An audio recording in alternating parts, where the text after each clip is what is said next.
நான் late night வருவேன்னு சொல்லிட்டு நீ பாட்டுக்கு சாப்பிடாம உட்கார்ந்து இடத்துல தூங்கிட்டு இருக்க போறேன். நான் இனிமே வரவே மாட்டேன், தெரியும்ல? நீ காற்று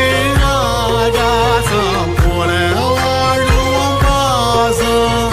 பாலே மாறும் காலெல்லாம் ஊர சேர சந்தோஷம் 100 தலைமுறை சேர்ந்து செதுக்குன ஈரநலம் இது பாறையா வாழும் வரையிலும் நீயும் விதைக்கிற கடமை இருக்கு கேளையா கோழி விளக்காயே நீ கிடந்த வீடு இருண்டது ஏனையா மாட விளக்கா நீயும் வரத்தா வீடு ஏங்கி இருக்குதையா எத்தனை சாமி வந்ததையா இது எந்தெந்த சாமி தந்ததையா எத்தனை பாட்ட சொன்னதையா அத சுத்து நான் லேட் நைட் வருவேன்னு சொல்லிட்டு நீ பாட்டுக்கு